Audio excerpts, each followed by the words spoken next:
Welcome to Burning of the Midnight Lamp, where we are dissecting music history, album by album, track by track.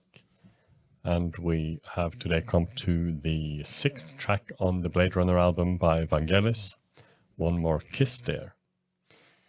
Please remember to like and subscribe to get our other discussions on this album and other albums as well by other artists.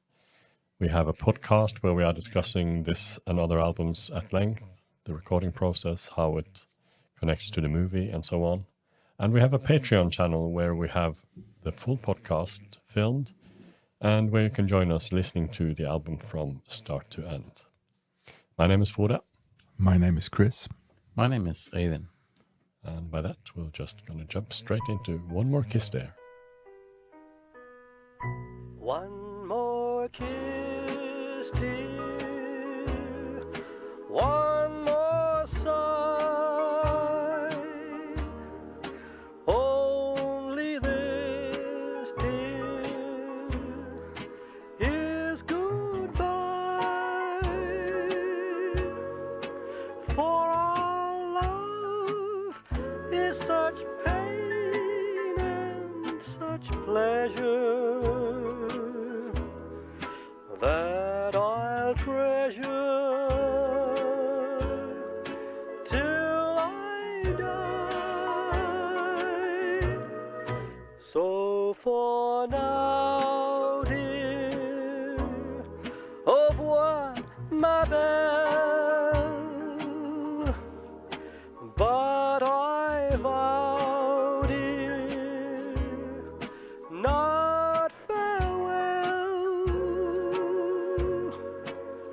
For in time we may have all love's glory, our love story to tell.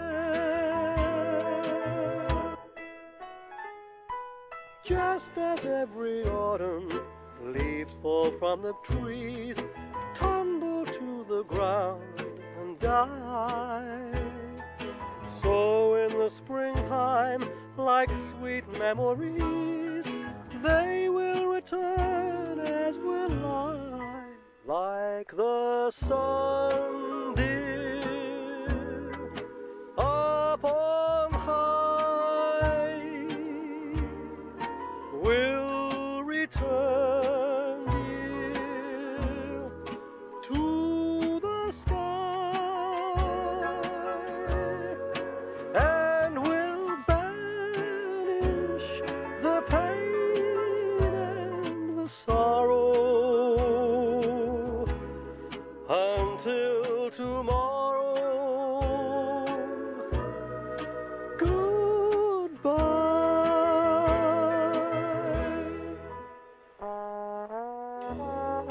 One more kiss, dear. One more sigh. Only this, dear, is goodbye. For our love is such passion, such pleasure.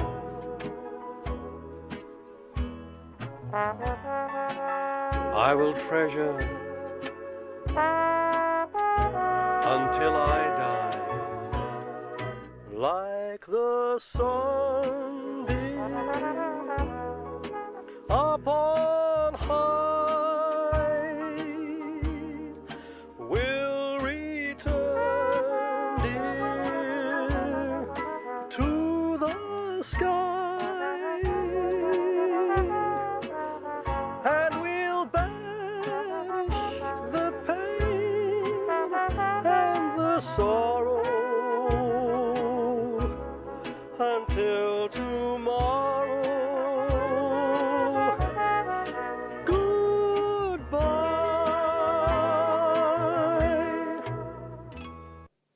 And then we have come to the 6th track, One More Kiss There. Definitely a sidestep musically on the album, one could say. But what a sidestep. What a sidestep. It's This is a classic. it is. Yes. Beautiful. It is basically an old style traditional pop song, one could say. Sounds like it's made in the 1930s. I mean, it's impossible to hear that it was recorded in 1982 and not 1932, one could say. Yeah, even sonically, they put some filters on and they made it sound like a genuine recording from the days gone by. I guess that it shows also what talent Vangelis had to can switch between those type of styles there as well. The reason why it was recorded at all was that Ridley Scott originally intended to use a different track, you can say an actual track from the 1930s, the 1939 song "If I Didn't Care" by Jack Lawrence, which was performed by the R&B band the Ink Spots for the film. Yeah, you can hear it in the work print still today. But he was not unable to get the permission to use the song, and asked Vangelis if he wouldn't be so kind and record a similar type of song. And that's what he did. Peter Scallon wrote the lyrics, and it's performed by Don Percival in a retro style, and fits very well for the scene that it was meant to be used. It's also used in the movie, of course. Yes, in the scene where Deckard is visiting a street bar after he killed a replicant named Sora. So it's the melancholy of that scene. But the 30s style, that fits very well with the movie because there's so many retro styles in it already. You have the film noir ambience, which is throughout the movie with the private eye and the dangerous femme fatale and all the dark streets and the secrets, the men in power, Tyrell. It is a film noir at heart. Aesthetically, it's also a film noir it's not black and white, but it has this negative space. A lot of shadow and lighting is very important, and aesthetically, the costume designs. He has the trench coat, and she has the 40s. Rachel has the 40s style here, and his building, the building where the Deckard lives, is also this Art Deco. Can't remember the name of the house, but it's a genuine house in Los Angeles where they filmed that.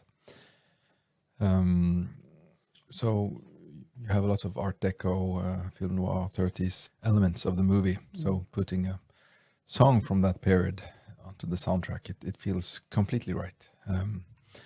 And also listening to the soundtrack, I think it fits very well into the sequence of the songs, because the next track is the Blade Runner blues, and this is some sort of a palate cleanser. If you've had too much synthesizer, now you can pull back, and then the synthesizer becomes even more powerful when it reappears afterwards. But also, looking at the lyrics, I mean, there are some sort of precursors to what happens later. I mean, there are things in this lyrics that sort of reminds me of I've seen the Seabeam's speech. I mean, he's longing back to the sky and where everything is better. So to me, it's a bit of a precursor to what happens next. Think about sweet memories. They will return. Yeah. Yes. Other than that, the lyrics is a quite, maybe also standard for or typical for the 1930s love song. It's not the lyrics that we want to dig too deep in, I think, for this Not necessarily. Purpose. Diving into another of my digressions to other movies, I mean, I keep thinking about, whenever I hear this, I'm thinking about WALL-E. Because in the movie WALL-E, he's listening to this old commercial thing that he sees on the movie, that it's old, and it's also a returning part of that movie. There's probably a little hint to the Blade Runner movie in the Wall-E movie. Yeah, maybe it is. It's also a sci-fi Yeah, it is. futuristic movie. Yeah. So, yeah. And in the Blade Runner sequel, they continued to have Yeah, older. older. They had the Sinatra pieces Mhm. and Elvis. Of course. But they work very well in the movie, but I don't think they work as well on the soundtrack for the sequel as they do here. Because this, I think maybe the melody and the compositions are also more in tune with the rest of the album. But that's just a guess. Let's take a short listen to the song that Ridley Scott originally intended to include. I don't think we should listen to the whole thing, but just a short clip here from If I Didn't Care by the Ink Spots.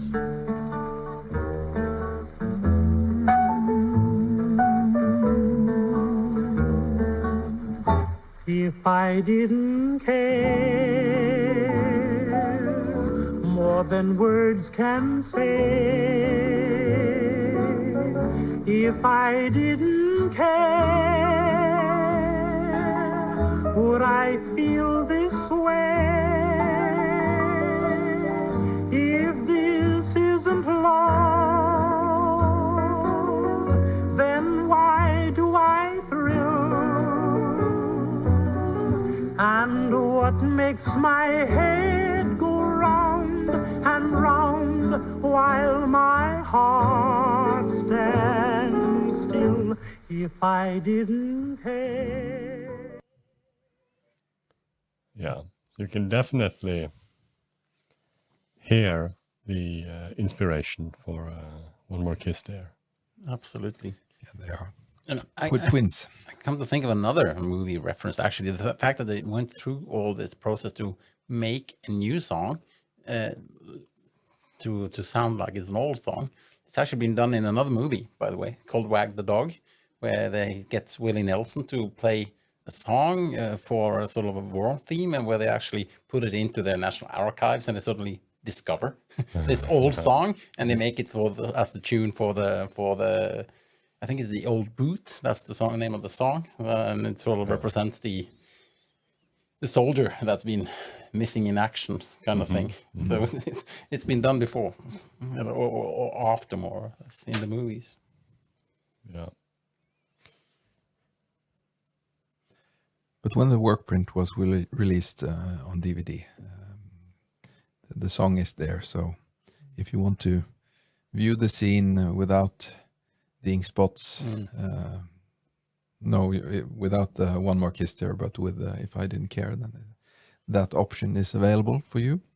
And there's also a lot of other interesting placeholder music, or what you could call it, from the work print. Some are, of course, removed later, but some are still there. Last time I saw the final cut, I noticed that in the bar scene, they used a track by Brian Eno and David Byrne called Quran from My Life in the Bush of Ghosts. The track that they took off the album on the second edition because of protests, because there were readings from the Quran on it. But it's in all first editions, and you can hear the beat and part of that in the original work print. And if you view the final cut, you can also still hear a couple of seconds from that as he's entering that bar. So yeah, and there are other artists than Vangelis used on the soundtrack. A couple of harps of the ancient temple is one track. There's some Chinese music being played as this advertising blimp passes over.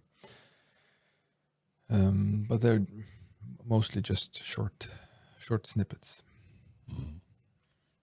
Vangelis later sampled the line One More Kiss there in his own track up and running, which he recorded for the third disc of the Blade Runner trilogy album, the 25th anniversary version of Blade Runner, which is a full disc of new recorded music, so it doesn't really have anything to do with the Blade Runner, maybe except for being inspired again by the movie and for this sample line that he used from this song.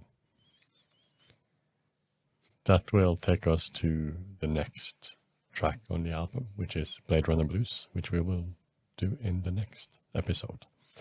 So please like and subscribe and join us for the next episode. Thank you for everyone for listening in, and then it's only for us to say goodbye.